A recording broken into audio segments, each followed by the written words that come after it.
We'll discuss the emotional changes you'll go through during pregnancy, birth, and the first few weeks after giving birth in this lesson. We want to help you feel normal about your emotional changes and give you confidence as you deal with them. It's okay if you feel one thing 1 minute and something else the next. To begin, let's look at pregnancy. When you find out you're pregnant, your body goes through a giant change, and your feelings will follow suit. You might feel a rush of joy, energy, and hope. A sense of wonder at the miracle growing inside you often goes along with this. On the other hand, you might feel anxious at the same time or a few days later. Will you be a wonderful mom? What will change in your life? Will the child be okay? You have good reason to be worried about these things. It's important to remember that these mixed feelings aren't a sign of weakness or lack of excitement about your baby. There's a normal reaction to a giant change in your life.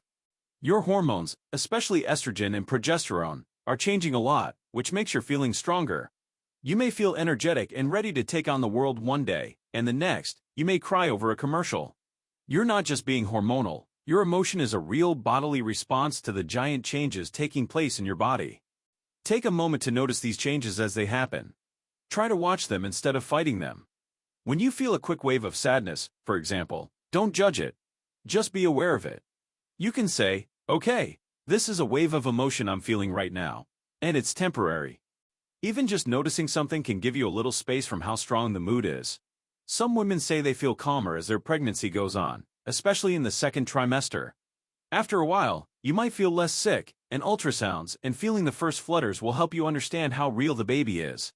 Such experiences can make you feel connected and joyful again. That being said, other fears might come up. You might start to think about labor and birth in a more concrete way. It can be scary to face the unknown. Your family or friends may tell you good or bad stories. These stories can make you feel more anxious. Being aware of the information you take in is a good thing to do. Look for birth stories that are positive, and keep in mind that each birth is different. Instead of thinking about the worst things that could happen, try picturing a joyful and powerful birth. It's not about ignoring problems that might come up, it's about fixing your mind on what you want. You can also write down how you feel in a notebook. Writing down your feelings without changing them can help you cope with emotional changes. Next, let's talk about the mental curve during labor.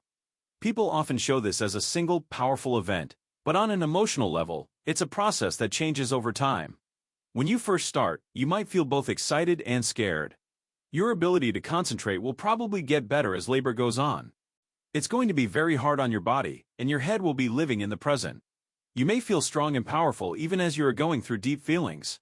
During labor, especially if it feels long or hard, there may be times of doubt or fear.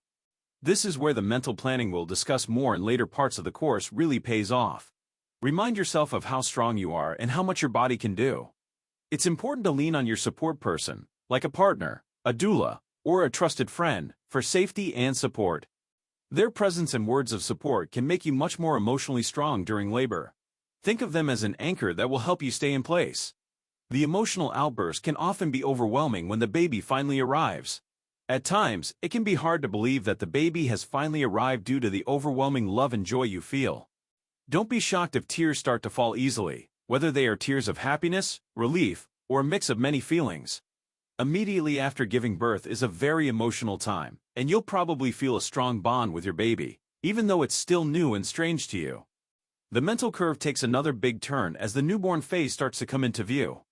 After the initial joy of meeting your baby, you may quickly feel worn out and overwhelmed by the giant responsibility of taking care of a tiny, dependent person.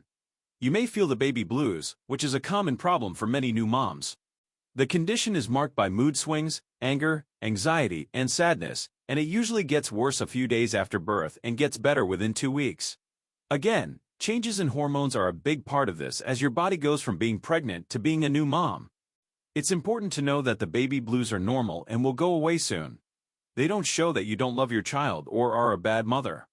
However, if these feelings persist or worsen and you feel overwhelmed, please consult your healthcare provider. These behaviors could be a sign of postpartum sadness, which needs help from a professional. After the baby blues are over, the emotions of being a child continue to change. You may feel a strong bond of love and safety, along with times when you're frustrated or worn out.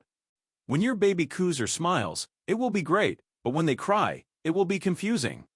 It's always a journey of learning, and my emotions fluctuate accordingly. The next minute you might feel like you're not good enough or have doubts about your abilities. All of this is part of the process. Try not to judge yourself for your changing emotions. Instead, treat yourself with the same kindness you would give to a close friend. You are starting a new chapter, and it will take time to adjust. Self-compassion and honest communication are two of the most helpful things you can do during this time.